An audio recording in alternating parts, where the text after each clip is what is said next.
Blog Talk Radio.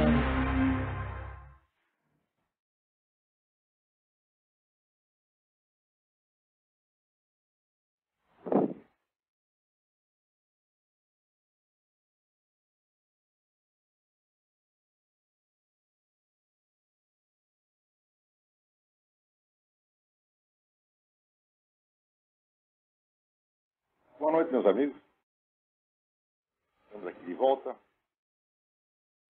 Hoje, 28 de janeiro de 2008, começo aqui o programa invocando novamente a Santíssima Virgem Maria e o Santo Padre Pio de Pietrelcina para que roguem a Deus para que nenhum insulto seja feito nesse programa contra pessoas boas e decentes, e que aqueles que sejam feitos contra os maus e indecentes não sejam jamais movidos por ódio irracional, mas por um desejo sincero de trazer essas pessoas de volta à verdade das suas existências, verdade que elas negam diariamente, preferindo viver numa pantomima, num teatro absolutamente psicótico, de modo que os insultos são aqui proferidos a título de terapia. Então vamos lá. Também queria avisar aqueles que morem aqui perto de Washington, sejam brasileiros ou não, morem aqui perto de Washington ou possam estar em Washington, no próximo dia 1º de fevereiro, sexta-feira, o cardeal Theodore McCarrick vai rezar uma missa em honra ao falecido cardeal da Venezuela, Rosário Castillo Lara, que foi uma das pessoas que mais corajosamente enfrentaram ali a ditadura do Hugo Chávez. O cardeal Castillo Lara morreu aos 85 anos no último dia 21 de outubro.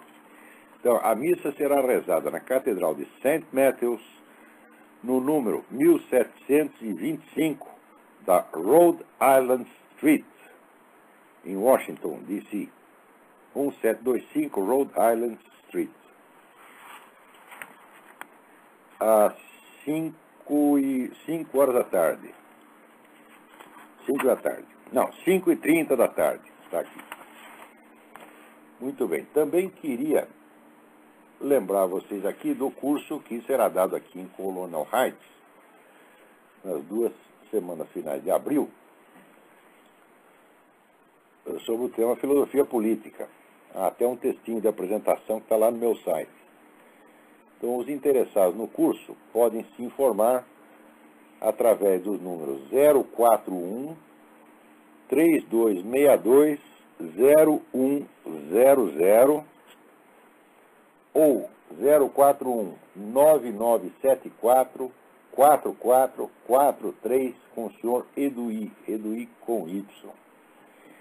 Muito bem, eu acho que o assunto da semana é essa matéria que saiu na Veja a respeito do Foro de São Paulo, furando um bloqueio geral que vigorou durante 18 anos, na verdade, 18 anos de silêncio persistente e criminoso de toda a grande mídia, que agora, finalmente com a publicação desta matéria assinada pelo Reinaldo Azevedo, parece que terminaram. Agora já não é mais possível negar nem a existência do Foro de São Paulo, nem a amplitude da sua influência sobre a política latino-americana, influência sobre a qual o próprio Fidel Castro acaba de fazer algumas observações naquela série de artigos que é publicada pela imprensa oficial de Cuba, sob o título de Reflexiones del Comandante, em que ele, esta semana, então, lembra quando o Lula apareceu lá e o Lula deu a ideia do Foro de São Paulo. Eu não sei se ele disse isso por modéstia ou se é verdade, mas ele disse que a ideia foi do próprio Lula.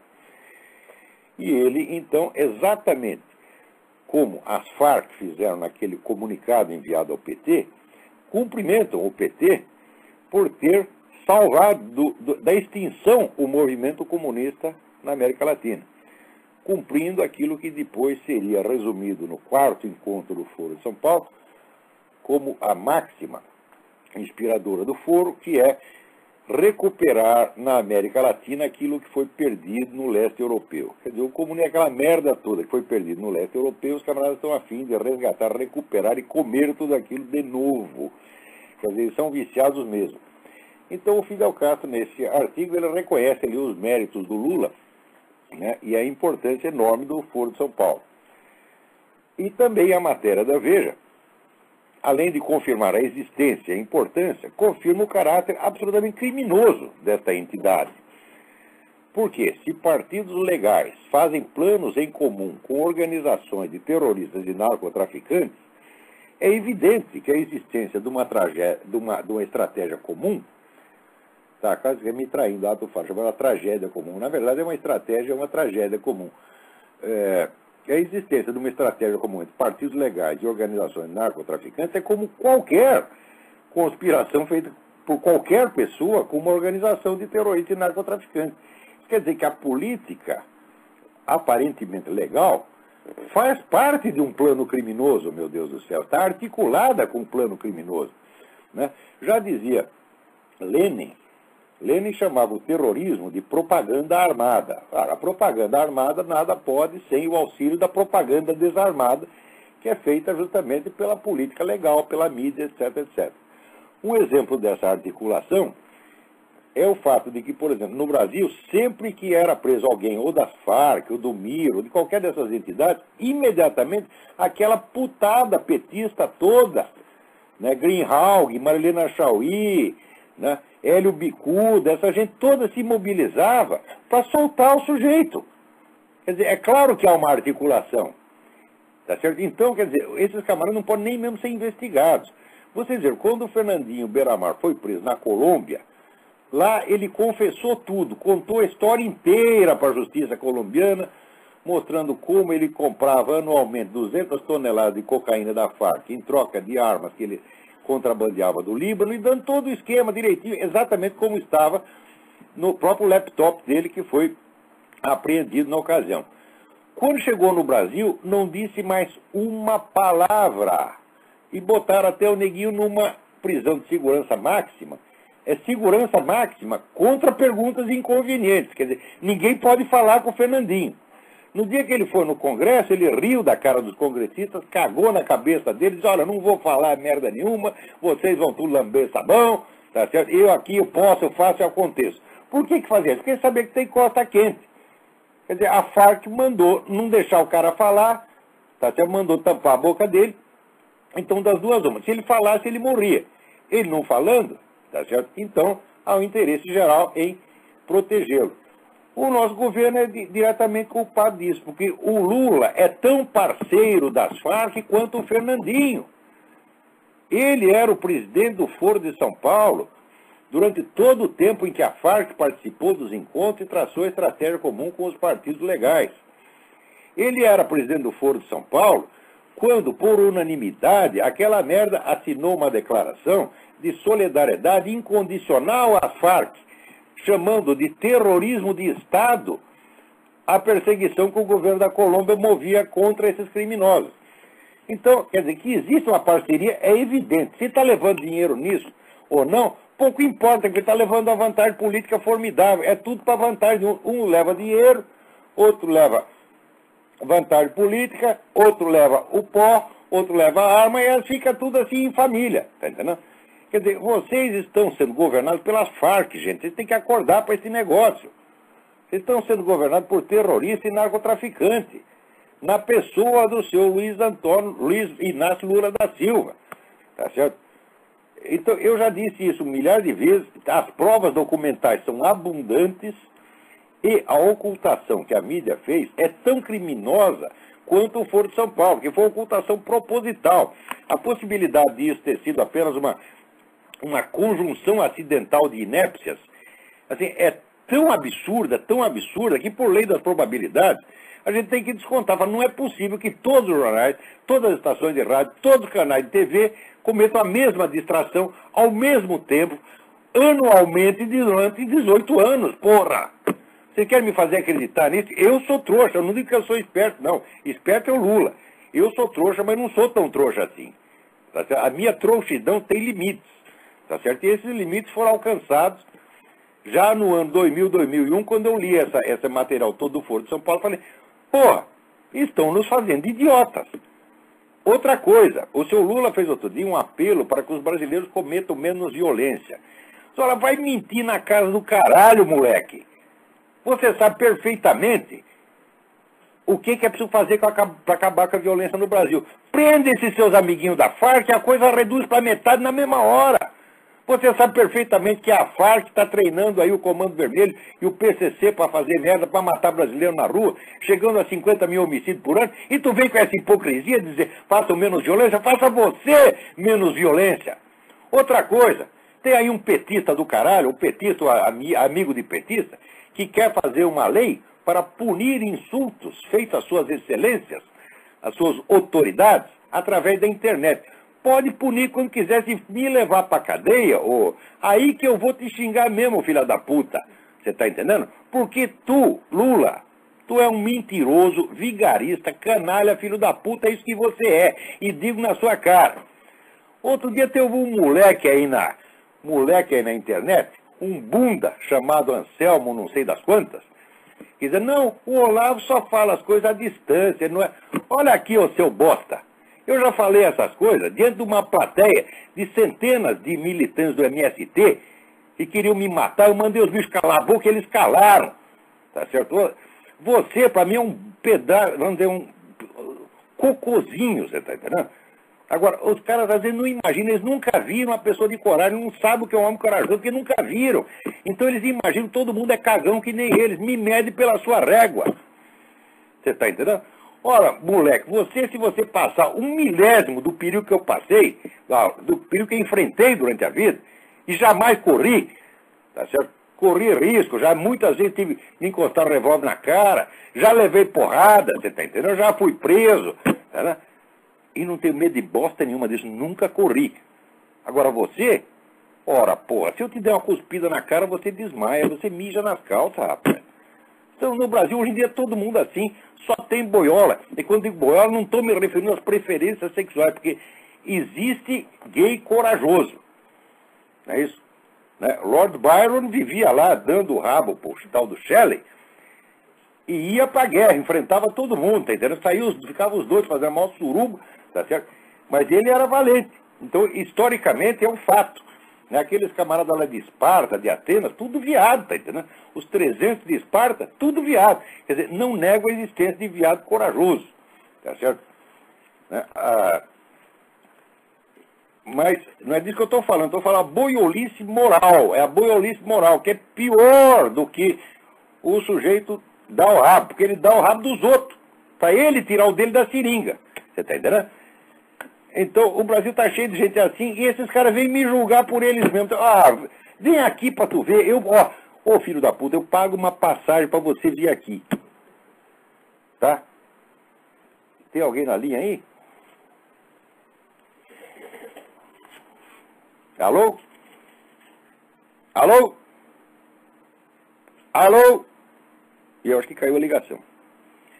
Agora aqui, o Carlos Campos me mandou uma notinha dizendo o seguinte: li recentemente o livro do Carlos Amorim, CVPCC, a Irmandade do Crime, e fiquei surpreso com o alcance do mal que essa esquerda de merda já fez e ainda faz ao Brasil. O livro é repleto de fatos, está muito bem documentado, e conta como o crime organizado nasceu e evoluiu, aprendendo os conceitos, valores e técnicas revolucionários no presídio da Ilha Grande com os presos políticos do MR8, Aliança Liberadora Nacional, etc. Eu conheci a história? Conheço sim. Eu não sei se esse livro é um livro novo ou se é uma reedição aumentada do antigo livro dele sobre o Comando Vermelho. Carlos Amorim é um repórter muito sério. Ele não se mete no aspecto político da coisa, mas ele conta os negócios como são. Vamos lá, tem mais alguém na linha aí? Caiu de novo a ligação, tá ruim. Outro livro que vocês têm que ler, que já está na internet faz tempo, mas ninguém fala, é o livro Escândalo do Mensalão, do Ivo Patarra.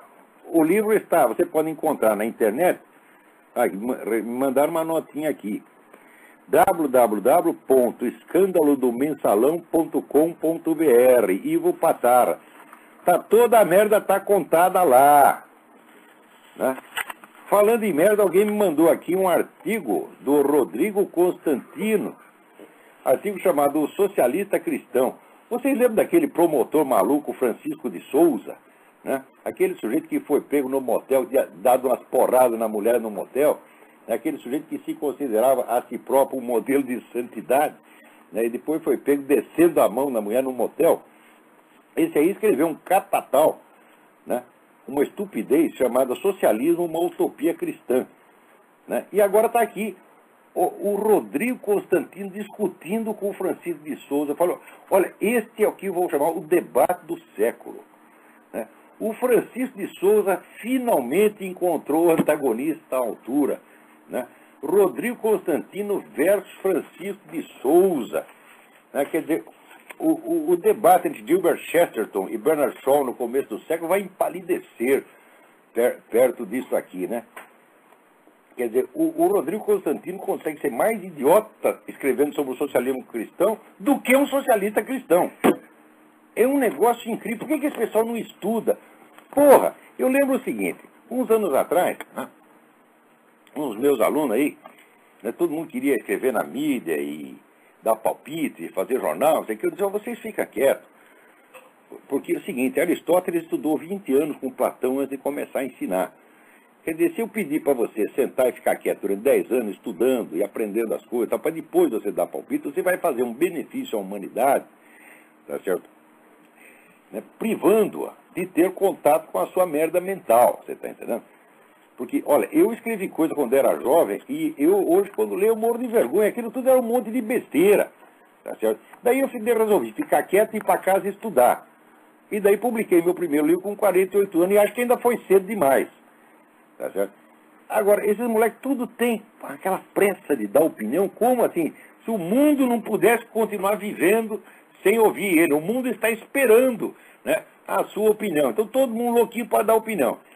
E daí não estuda. Então, por exemplo, esse negócio do socialismo cristão, né, existe essa questão do socialismo e cristianismo, existe uma bibliografia mínima, tá certo? Sem a qual o sujeito não pode dar um palpite. Por quê? Porque ali está o status questiones, é o estado da questão.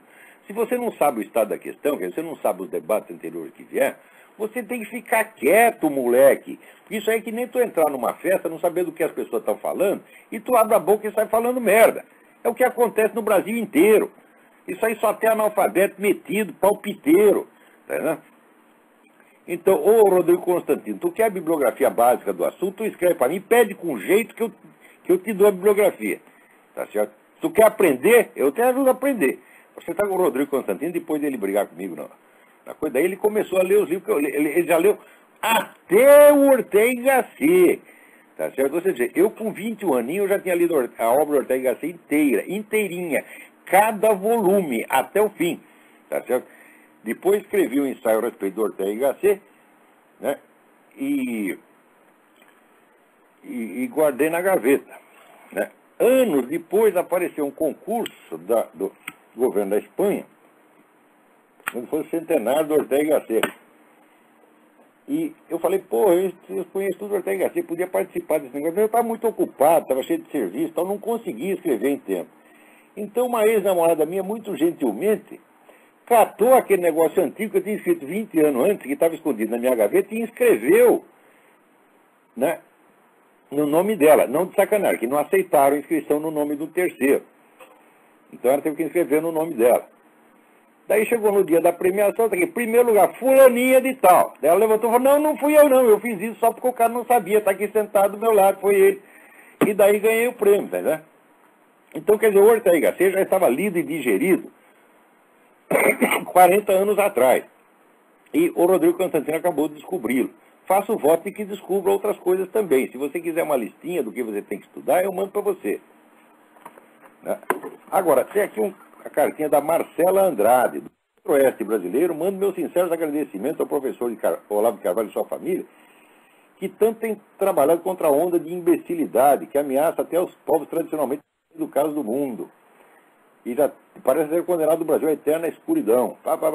Enfim, este e-mail é só para dar notícia de mais uma pessoa que, não obstante viva no cu do mundo, admire e ajuda a divulgar o trabalho do professor lá. Muito obrigado, Marcelo, só que você está enganado. Você não mora no cu do mundo. O cu do mundo é em Brasília. ali no Palácio do Planalto. Ali, exatamente ali, é o cu do mundo.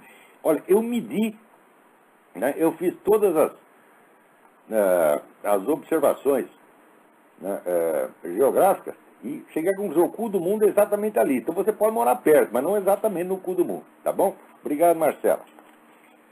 Tem alguém na linha aí. Quem é? Olavo, Eu.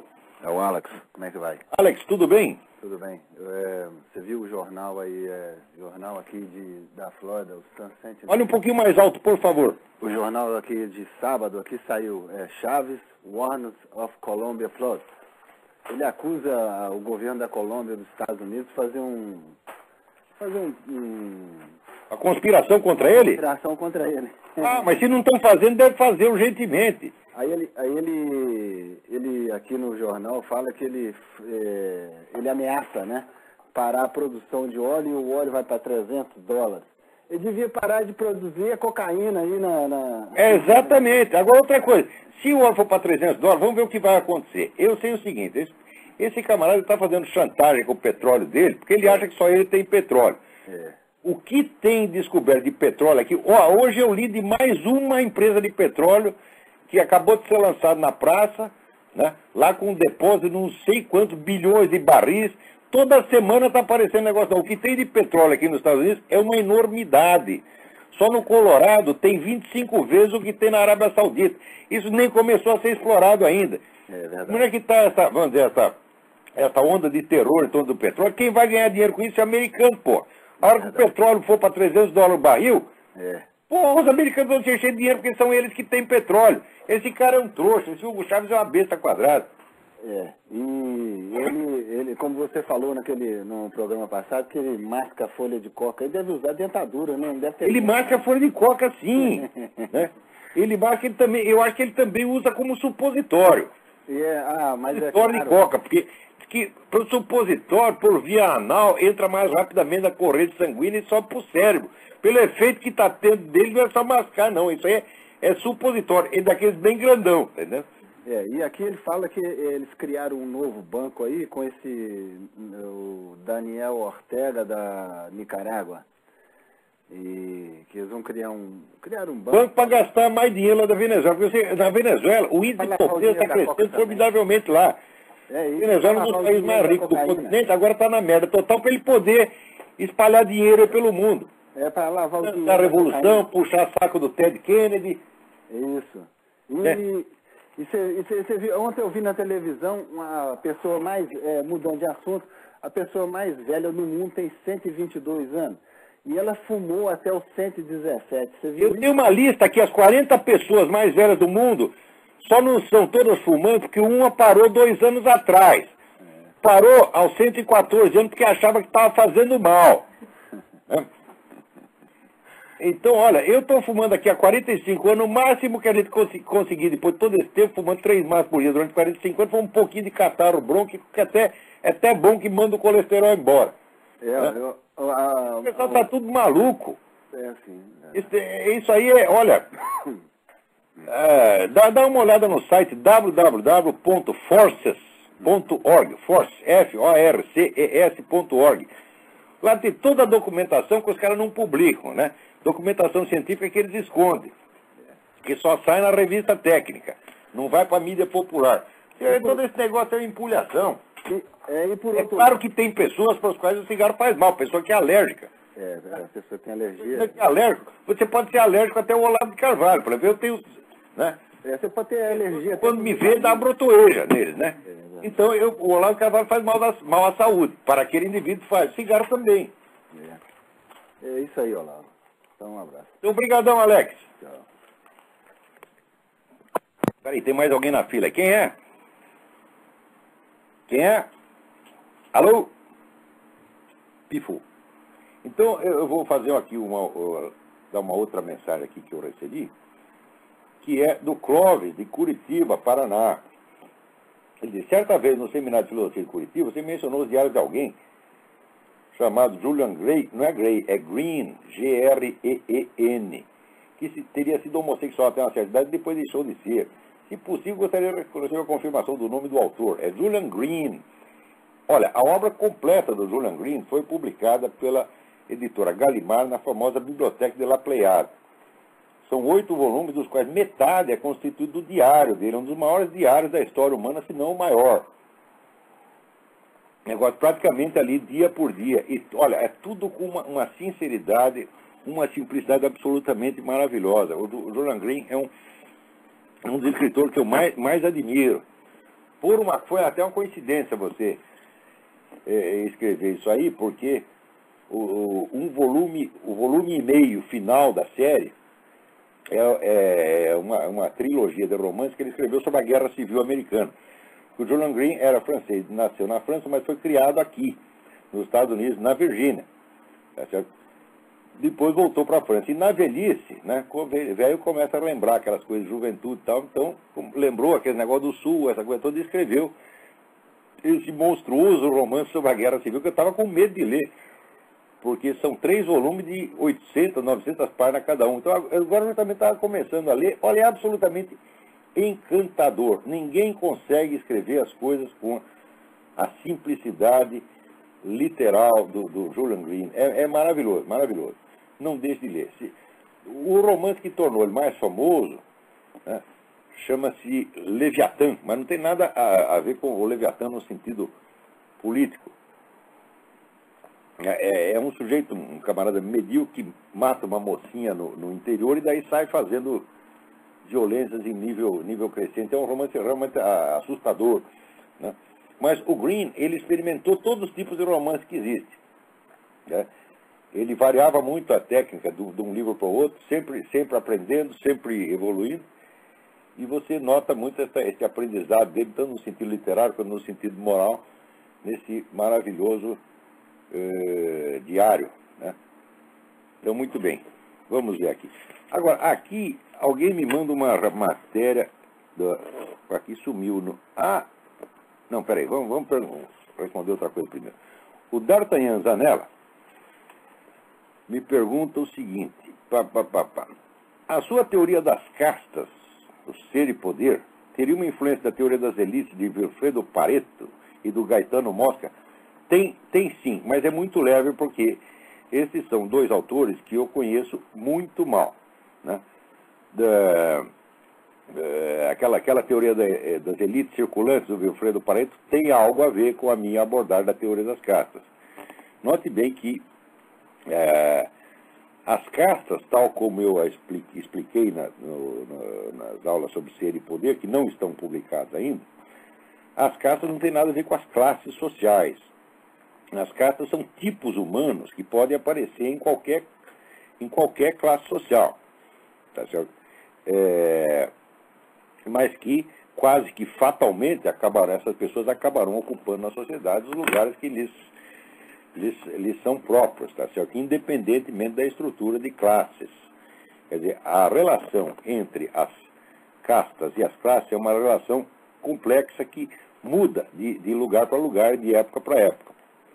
Então, eu aproveitei alguma coisinha do negócio das elites circulantes, né, que tem no Pareto e no Gaetano Mosca. O Gaetano Mosca eu só li a História das Ideias Políticas, que é uma obra maravilhosa, mas que dá para a gente formar uma ideia longínqua da doutrina dele sobre as elites. Então, agora prossegue aqui o D'Artagnan. Antes que eu me esqueça, sempre há aqueles que dizem que esse papo da influência de Gramsci coloca o flácido para boi dormir. Para minha felicidade, que agora partilho, encontrei uma tese de doutorado da Unicamp, intitulada Crônica de um Partido Não Anunciado, Programa e Governo do PT entre 1979 e 2000, onde em suas 615 páginas ele documenta todas as discussões sobre os debates em torno das estratégias a serem adotadas pelo Partido dos Trabalhadores. Bem, não preciso dizer qual é o teórico que toma conta do debate na formação do partido. É o Gramsci. Olha, quando eu comecei a dizer que esse negócio, vamos dizer que a força intelectual dominante no Brasil era o Gramsci, isso não foi uma sacação minha. Eu não falo as coisas sem documentação, meu Deus do céu. Você vê, chegou a haver pesquisas no Brasil em que o autor mais citado em todos os domínios das ciências humanas era o Gramsci. Tá certo? Mas era uma coisa assim avassaladora.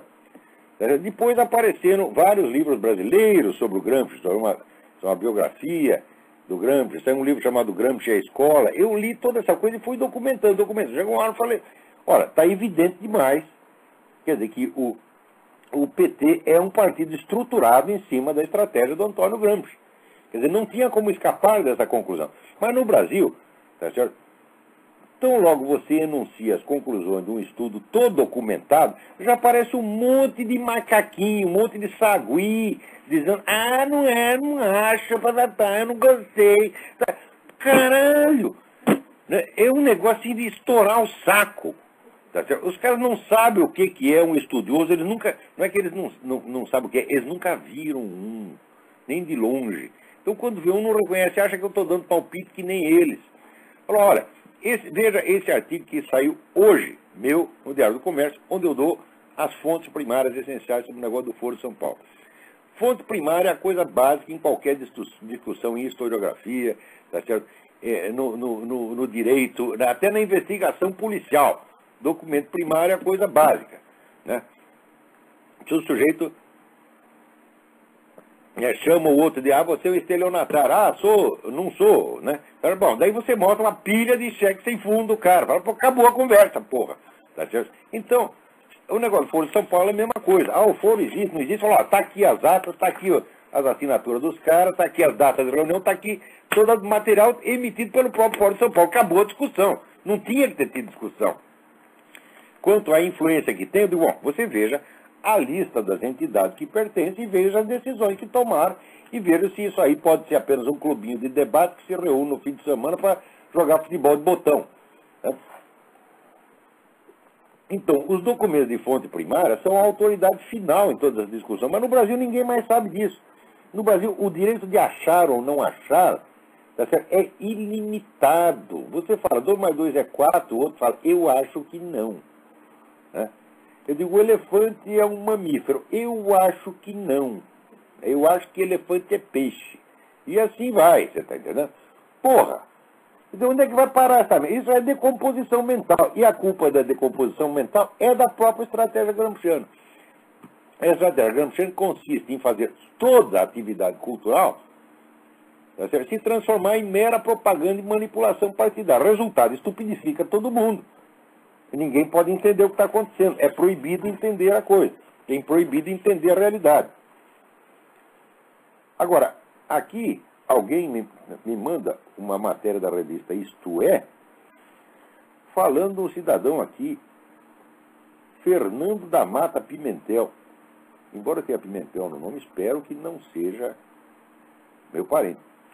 Fernando da Mata Pimentel, prefeito de Belo Horizonte. Eleito e reeleito pelo PT. Diz que ele se tornou um político conciliador e ele é chamado o mais tucano dos petistas. Ele quer que o PT e o PSDB façam uma aliança de centro-esquerda para dirigir o país. Ora, mas essa aliança já não existe? Né? Que eu saiba, por exemplo, quem foi que fez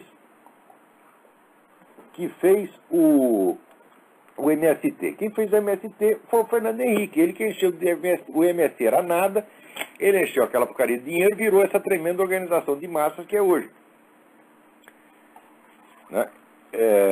Quem começou a doutrinação marxista nas escolas? Foi o governo FHC. E depois, não só o PT e o PSDB têm a mesma origem, que é aquela turminha de intelectuais esquerdistas da USP, mas, não sei se vocês se lembram da famosa troca de cartas, troca de mensagens entre o Fernando Henrique e o Cristóvão Buarque, no qual ele chegava que eram os dois maiores intelectuais, entre aspas, dos respectivos partidos, no qual ele chegava à conclusão de que não havia divergência, nem ideológica e nem estratégica entre o PT e o PSDB. Havia apenas uma disputa política, disputa de cargo, que é uma coisa que existe até dentro do próprio partido. Então, o PT e o PSDB estão enganando vocês há muito tempo, entendeu? Então, entra um e sai o outro, né? Quando você pensa, foi embora, não. Olha, nós aqui travei, nós enganamos vocês. É a mesma coisa, porra. Tá entendendo? Então, vamos em frente. Aqui, o Rodney Eloy me comunica aqui que um cidadão chamado Domingos Amanha tem exibido os meus vídeos para a turma do curso de filosofia da Unify, Universidade, eu não sei direito como é, eu tinha decorado o que é a Universidade da... esqueci. Mas é uma universidade, se chama Unify. E os alunos estão tendo colapsos mentais instantâneos. Então aí, parabéns, Domingos da Manhã. Parabéns, muito obrigado e cuidado, hein? Cuidado porque, olha, a imbecilidade está por toda parte aí, entendeu? E eles, quando você conta a verdade para eles, ficam bravos. Vamos lá. Alguém que me chama a atenção, vamos dizer, o Fernando Souza da Silva me chama a atenção para o filme 3:10 to Yuma, no Brasil intitulado Os Indomáveis, do qual ele me manda uma análise aqui. Eu li essa análise, tá bom, mas veja, seria interessante você comparar esse filme com a primeira versão feita, creio que nos anos 50 ou 60, com o Glenn Ford e Van Helsing. Van Helsing? Não. Van Helsing ou... Acho que era Van Helsing.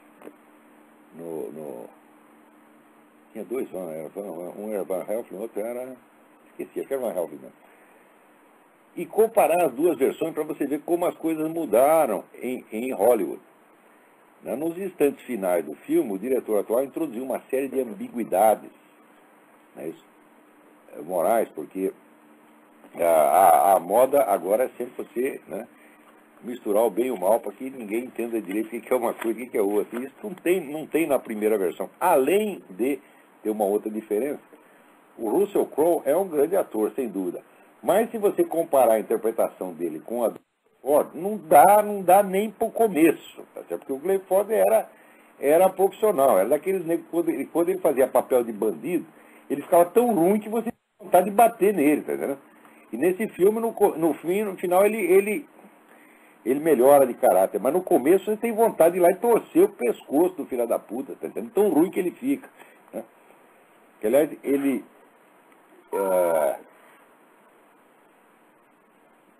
ele faz a mesma coisa agora num dos últimos papéis dele.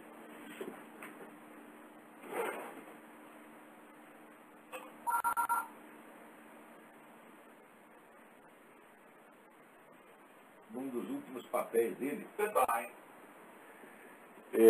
Até esqueci o nome do filme, porra. Mas também faz a mesma coisa, só você que é o contrário, você que começa bom e vira bandido depois de velho. E quando ele começa a personalidade dele começa a deteriorar, os olhos do nego viram, e você vê a mudança de personalidade. É uma coisa impressionante. O que eram daqueles atores antigos que realmente estudavam fazer isso. Poucos atores hoje têm um nível daqueles. O Russell Crowe é um deles, mas nesse papel, olha, eu não sei se a gente acostumou a ver o Russell Crowe fazendo o papel sempre do sujeito bonzinho, que agora ele como bandido não convence muito. Olha, para ser bandido precisa treinar, tá entendendo? Você pode aprender com o Lula. Olha aqui, agora, o Fernando C. Gonçalves, que a filha dele está estudando aqui administração na Universidade Federal do Rio Grande do Sul, e ela precisa de alguns livros que deem uma visão comparada, capitalismo e socialismo. Eu sugiro, que melhor, ele me fala de uma série de livros que eu tinha mencionado, ele pergunta qual é o nome. Eu creio que essa menção foi feita aos livros do Liberty Fund. Procura Liberty Fund, Liberty, Liberty, Fund, F-U-N-D. Procura o Liberty Fund, que eles têm uma enorme lista de edições lá, todas sobre isso. Sobretudo, você encontra lá também os livros do Ludwig von Mises, que foi, de longe, acho que o maior economista da história humana. Tá certo? E daí você pode ver bem os princípios da economia austríaca, com os quais ele analisa o socialismo. Tem o livro Socialismo, uma análise econômica e sociológica, que é um clássico. Ele demonstrou a impossibilidade da economia comunista, né, que o pessoal lá da União Soviética leu. Né, isso aqui depois, o escritório do von Mises ficava na parte oriental de Berlim. Né, então, quando eles... de Berlim, não, acho que Viena. Então, quando chegou a tropa soviética lá, tomaram o escritório dele, pegaram todo o papel e levaram embora para Moscou. E esconderam tudo. Daí eles deviam comentar, olha, o filho da puta tem razão, o que nós vamos fazer agora, porra? Não vai dar para fazer a merda do comunismo aqui, nós vamos ter que inventar um outro negócio. Tanto que inventaram, agora não tem um partido socialista no mundo que não esteja, né, afagando, né, a cabeça dos empresários. Falando, não, nós precisamos da colaboração da iniciativa privada. Isso até Lenin já sabia. Né? Agora, bonito é o seguinte, é que quando, com base nisso, aparece o seu Emílio Odebrecht, vê se pode, dizendo assim, Lula nunca foi de esquerda, e o país está vendo a melhor fase da sua história. Puta merda, olha, o desejo de puxar saco é uma coisa, empresário brasileiro não aguenta. O Emílio Odebrecht, eu sempre achei que era um bom sujeito, inclusive eu trabalhei para o Odebrecht um tempo, né? Trabalhei lá, sempre foi uma empresa honesta, pagou tudo direitinho, mas isso não lhe dá o direito de sair aí falando besteira. Aqui, empresário brasileiro julga a situação do país inteiro pela sua empresa. Sua empresa está ganhando dinheiro, então o país está ótimo. Só que isso é merda na cabeça, meu amigo. Quer dizer, primeiro, você não pode julgar um país só pela economia. Por quê? Se a economia está indo bem, e ela de fato está, em primeiro lugar, não há comparação entre o estado da economia agora e o estado da economia no governo Médici, onde o Brasil crescia 15% ao ano. Tá certo? E que naquela época, pelo menos 40 milhões de brasileiros foram retirados do estado de miséria absoluta e foram integrados na economia. Nada que os governos sucessivos depois subsequentes fizeram se compara com isso. Então, até economicamente é besteira que você está falando. Agora, com o Lula não de esquerda, justamente na semana em que saiu o negócio do Foro de São Paulo na Veja, mas que vexame, seu Emílio. Puta merda. Olha, é o seguinte, eu prometo para você que eu vou ver o imbecil coletivo da direita. Eu só não faço isso agora porque a direita está muito ferrada. E eu não gosto de bater em doente e criança, tá entendendo? Então, quando a direita estiver melhorzinha das pernas, né, eu vou escrever o imbecil coletivo da direita e vocês vão ver. É Emílio Odebrecht, é Rodrigo Constantino. Meu Deus do céu, é uma concorrência dura, tá entendendo? Emir Sader já está com inveja. Peraí, tem alguém na linha. Alô? Alô? Olavo? Sim, quem é? É Alex, tudo bem? Outro Alex? Tem mais de um, é? Tem mais de um ou outro telefonou agora há pouco, mas é outra pessoa, a voz completamente diferente. Ô, Olavo, eu tô ligando para me desculpar. Semana passada eu te deixei numa situação um pouco constrangedora lá. Eu nem notei. Eu também não notei o que eu fiz, né? Eu não notei nada, como constrangedora, eu não senti constrangido nada, o que foi? Não, foi um negócio de Hong Kong. Mas você tem que referir porra. Esse negócio de Taiwan, eu mesmo escrevi 20 artigos sobre isso, daí o cara me fala Taiwan, eu penso Hong Kong, eu falo, pô, mas não. Eu também entendi errado. Eu entendi errado. Eu tava ouvindo o seu programa, mas eu estava saindo de casa para uma reunião e estava meio enrolado, enfim. Eu, na hora, fiquei entendendo. Eu acho que ele está falando de Hong Kong. Porque... Pois é, mas é claro. Porque as duas únicas regiões administrativas especiais é Hong Kong e Macau, mas eu também falei, será que é outra coisa? Enfim, desculpa o mal entendido. Não, mas qualquer pessoa que conhecesse o assunto, ouvindo, via que eu estava errado, porque eu estava falando de Hong Kong chamando de Taiwan. Eu mesmo escrevi vários artigos sobre isso. Não, né? imagina. Mas, sabe como é? Jornalismo você lida com tanto assunto que você às vezes acaba trocando os nomes. Né? Aliás, ontem mesmo eu estava comentando isso. Tudo quanto é pessoa importante que me apresentam, né, eu esqueço os nomes depois. Depois que eu quero fazer relações públicas, não posso. Né? Eu ia me apresentar para um senador, porra, como era mesmo o nome do cara, já troquei, já... Né? Eu sou péssimo com nomes e números também. Bom, eu posso te perguntar uma coisa, Olavo? Pergunte. Você está sabendo de 2 filmes comunistas que estão para sair agora esse ano? Um é com o puxa-saco mor do Guevara, que é o Benício Del Toro. Ele está encarnando aí o personagem do Che Guevara. É um filme que se chama Guerrilha. Pois é, rapaz, eu Guevara. De ler, né, o livro do Humberto Fontana sobre o Che Guevara. Aí eu li, esse livro é ótimo. Fala do Benício Del Toro, ele menciona o Benício Del Toro ali. É Benício Della Vaca. Benício Della Vaca mesmo. O cara é um palhaço. E tem um outro filme que é focado no Fidel, assim, mas mostrando que o Fidel se desvirtuou um pouquinho. do Guevara não se desvirtuou, mas é para mostrar que os dois tinham uma pequena divergência, que o Fidel queria levar o socialismo para o mundo e o Guevara queria ser um herói, mas ele estava certo. Enfim, vão sair esses dois filmes esse ano. Mas a diferença é o seguinte, um quer enrabar você e o outro quer que você sente no peru dele. Essa é toda a diferença. A divergência é essa. Você está entendendo? Não vai passar disso. Quer dizer, como é que eles vão ferrar com a gente? Um quer ferrar de um jeito. Isso aí é que nem Stalin e Trotsky, você está entendendo? Porque o pessoal pensa que o Trotsky, porque morreu com a picaretada na cabeça, é um coitadinho. Fala, não, era um sanguinário igual o outro, porra. Só que tem um sanguinário sortudo e um sanguinário azarado. Ali é a mesma coisa, tem o sanguinário sortudo, que é o Fidel, e o azarado, que é o Che Guevara. Isso não o torna melhor. Porque a minha pergunta é a seguinte, eu moro aqui também nos Estados Unidos, sabendo que esse país abertamente lutou contra o comunismo, o socialismo, teve toda essa luta, né? Como é que a sua opinião, né? Como é que a sociedade aqui encara esse tipo de produção, né? Cara botando milhões de dólares para fazer esse filme, qual que é a sua opinião? Eu só queria saber. Olha, essas coisas têm muito mais repercussão no Brasil do que aqui. Aqui só quem vai no cinema é moleque. Né? Aliás, até a maioria da população aqui nem vota. A gente sabe disso. A população americana é profundamente conservadora e não quer nem saber o que se passa em dois lugares. Washington e Hollywood, para eles, não existe. Né? Aqui a política regional tem muito mais importância. Né? E façam o que fizerem os políticos e a turma do show business, os Estados Unidos não vai mudar. Eles conseguem influenciar moleque. Pô, o moleque faz 30, 40 anos, começa a pensar e muda de ideia. Né? Quer dizer, a verdade é um negócio permanente, que mesmo que ninguém fale, ela está lá. E a mentira tem que ser reciclada todo dia tem que inventar uma nova. Né? Então dá muito trabalho esse negócio. Né?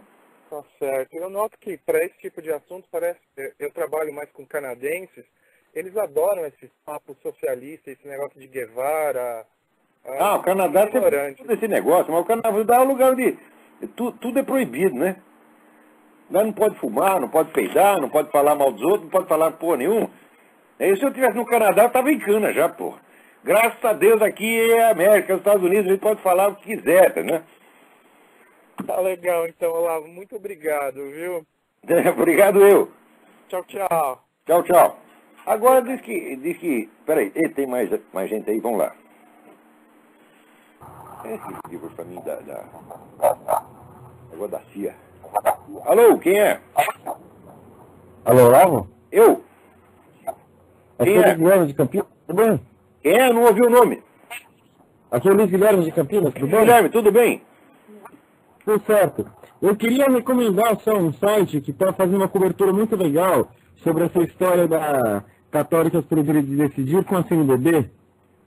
Que é o site é de um cara chamado Wagner Luiz.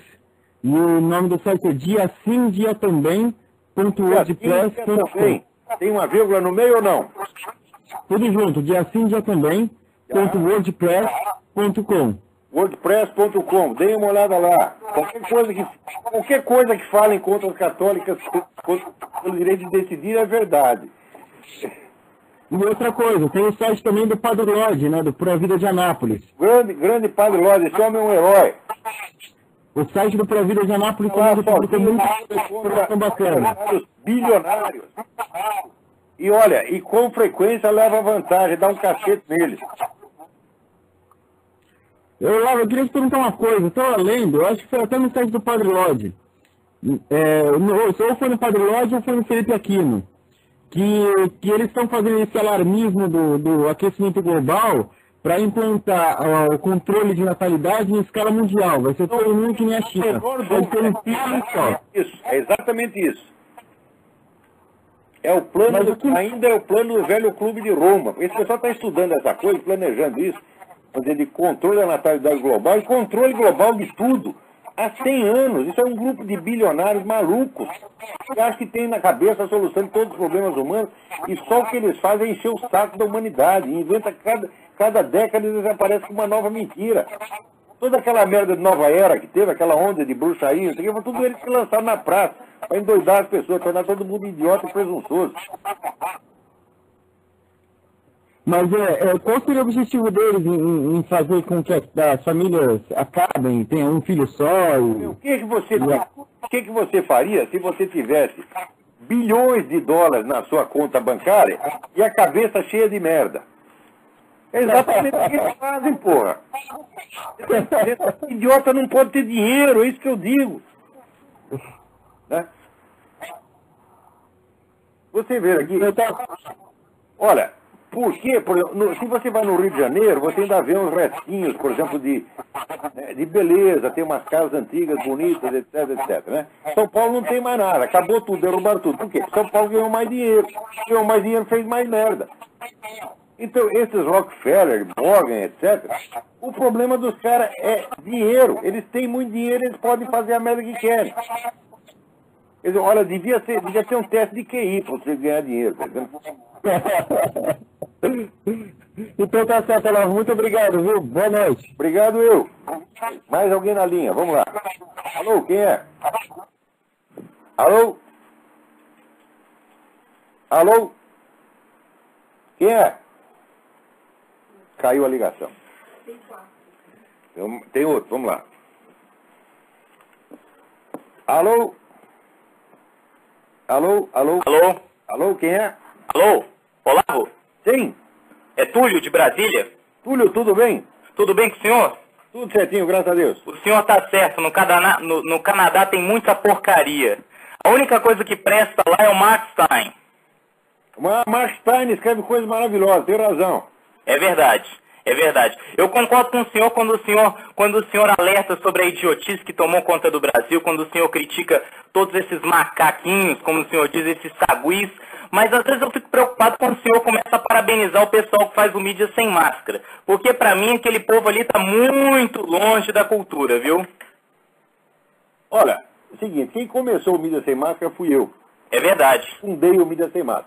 Atualmente eu não exerço mais editoria ali, né? E eu vejo que de fato tem muita deficiência, as coisas às vezes sai texto até com erro de português, né? Mas nas condições que o pessoal trabalha sem ganhar um puto de um tostão, lutando contra inimigos milionários, eles até que estão fazendo muito. Eu fico preocupado, por exemplo, quando eles elaboram uma lista de filmes, filmes conservadores, digamos, e aí eles incluem um filme que é libertário, e por isso de direita. E aí quando eu escrevi uma mensagem criticando o pessoal lá, o que eles fizeram? O sujeito me falou, não, porque... Mas a gente colocou aqui que filmes não são ciência exata, filmes são obras de arte, então você é livre para interpretá-los da maneira como quiser. Ah, é?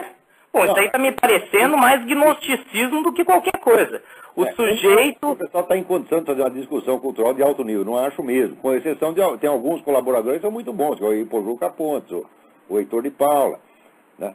A Graça Salgueiro, com relação a essa coisa latino-americana, é a pessoa que mais entende disso, e que a Graça, eu nunca vi a Graça dar palpite em assunto que ela não entende. Ela estuda o negócio e escreve sobre aquilo. Agora, sempre, né, o Carlos Azambuja, que é o cara que sempre escreve sobre a história do comunismo, nunca viu o Azambuja dar palpite na área de arte, filosofia, ele fala daquilo que ele estuda. É o que a gente tem que fazer. Eu, quando me perguntam o que eu não sei, eu respondo com essas duas palavras mágicas. Não sei. Agora, no Brasil, todo mundo tem opinião sobre tudo. Verdade. Esse é o problema. E se você não tem, as pessoas reclamam. Né? Perguntam, o que você acha de não sei o que, não sei o que? Você fala, não acho nada. Então o nego fica bravo, porra. É verdade. Agora, então as pessoas às vezes não resistem a escrever sobre coisa que não entendem. Agora, eu vejo essa deficiência que tem, mas eu não critico ninguém no mídia sem máscara, não, porque a gente tem que julgar as pessoas pela condição na qual elas trabalham. Ali é a condição sub-humana. Tá vendo? Quer dizer, o pessoal está concorrendo com organizações bilionárias, com o Globo. E olha, quantas vezes não deram rasteira no Globo, na Folha de São Paulo, noticiando coisas que esses dois nem sabiam ou não queriam noticiar. Nessa coisa do Foro de São Paulo, se não fosse ali, né, eu, o Azambuja, né, a Graça Salgueiro, o Heitor de Paula, tá, ninguém teria sabido disso. Quer dizer, o mídia sem máscara, nesse aspecto, fez um jornalismo muito melhor do que toda a grande mídia brasileira. Que aliás, a Veja, soltando essa matéria essa semana, redimiu a si própria, mas não o resto. Não ao resto. Globo, Folha de São Paulo, o próprio Estadão, eles agiram tão criminosamente quanto o próprio Foro de São Paulo. e do outro lado está lá o mídia sem máscara. Então, bom, se eles escrevem uma coisa errada, o outro fala, não, deixa para lá. Mais tarde ele acerta isso, tá entendendo? O problema é que eu acho que o pessoal que está lá tomando conta da editoria é um pouquinho incompetente hoje. Bom, você tem todo o direito de reclamar com eles. Escreve pra lá, desce o cacete, pô. Eles têm que publicar a carta. Tá certo, tá Se certo, publicar, então. fala comigo. Perfeito. Ó, um abraço. E o senhor falou sobre e o senhor fez uma observação muito interessante sobre o 310 to Yuma, essa refilmagem. Eu queria perguntar se o senhor leu a crítica do James Bowman sobre o filme. Não li a crítica, não. O senhor conhece o James Bowman? Já ouvi falar. Ele foi editor do Times Literary Supplement para os Estados Unidos. Não li a crítica. E o site dele é www.jamesbowman.net. Ele também fala disso, da versão antiga? Fala a mesma coisa que o senhor. Olha, eu até hoje não vi fazerem uma versão nova de alguma coisa que fosse melhor do que a anterior. Eu lembro quando fizeram o filme Perfume de Mulher, com Al Pacino. Sim, que Bom, eu gosto do Al Pacino, mas eu tinha assistido esse filme com... o Vitório Gasma é bem superior. Tempos. Eu concordo. O Al Pacino se meter a concorrer com o outro lá, por isso aí é você lutar com o Mike Tyson. Não vai dar, né? E da mesma forma o Russell Crowe, fala, bom, o Russell Crowe é bom, mas pera lá. O velho Glenn Ford sabia o que estava fazendo, pô. É o Glenn Ford. E o outro é o Van Heflin mesmo. É o Van Heflin mesmo, exatamente. É. Então, brigadão aí pela sua participação. E o negócio, Um abraço, viu? Escreve lá e reclama. Tá certo. Um grande abraço. Então, vamos lá. Agora, aqui no Brasil... Epa, peraí. Então, nosso tempo está acabando aí. Vamos lá. Alô? Alô, Olavo. Sim, quem é? É o Alex. A respeito, você está falando de religião e filme aí. Eu vi um filme em setembro sobre os mormons. Eles fizeram uma emboscada e mataram os cristãos. O filme que eles fizeram aí, o filme é feito foi um acontecimento em 1894, 74. Não é um filme com Tom Berenger? Eu acho que é. Mas eu queria te falar também a respeito, eu vi um comentário aqui, nas Olimpíadas em Beijing, não vai ser permitida a entrada de Bíblia. Você viu isso também? Ah, merda. Hã? Não pode entrar com Bíblia lá, é? Eu vi esse comentário aqui no jornal aqui. Isso aí é bom para esses cardeal aí que fica puxando o saco comunismo no Brasil aí. Eles vão mas é isso que eles querem mesmo, eles querem tudo pra cadeia. É. Não vieram o Fidel Castro para botar eles na cadeia, eles não estão contentes, eles querem apanhar mesmo. É. Mas é isso aí, então. A China está bravo. Eu sugiro que vocês acompanhem o site The Voice of the Martyrs, que é o site fundado, onde é inspirado ali no Pastor Wurmbrand, a turminha do Pastor Wurmbrand. Eles põem sempre a documentação de perseguição de cristãos no mundo. Toda semana tem mais merda, toda semana. Agora o pessoal fica reclamando aí, o pessoal gay fica chorando, nos perseguem, discriminam. Vocês não sabem o que estão falando, porra. Você olha feio pro gay, né? Ou faz uma piadinha a respeito, tá me discriminando, Agora cristão pode matar, pode fuzilar, pode bater, pode fazer o que quiser. Essa turma nunca reclama. Eu vi só esse comentário no jornal que nas Olimpíadas de Beijing o comunismo lá, né, o regime não vai permitir a entrada de nenhum turista levar a Bíblia. Não tem, inclusive... vamos boicotar a Olimpíada de Beijing. Nem cristão não vai lá. Não vai lá. Agora, tem o dia dos cristãos, quero ver o que eles fazem, porra. É isso aí, Olavo. Um abraço. Obrigadão. Tchau. Mais dois na fila aí. Vamos lá. Vamos rápido que tá no fim. Professor, boa noite. Boa noite. Alô? Quem é? Tudo bem, professor? Marcelo de Campinas. Marcelo, tudo bem? Tudo jóia. Só, você está falando de controle de natalidade, o nosso ministro da Saúde, o Zé Gomes Mosquitão, que aqui agora só tem mosquito da dengue e da febre amarela, lá no Recife, eles vão distribuir a pílula do dia seguinte. Pois é, que a igreja católica está até movendo um processo aí, porque essa pílula é abortiva. Quer dizer, isso aí já é a prática do aborto, o aborto ainda é crime, a prática do aborto sendo incentivada pelo próprio governo.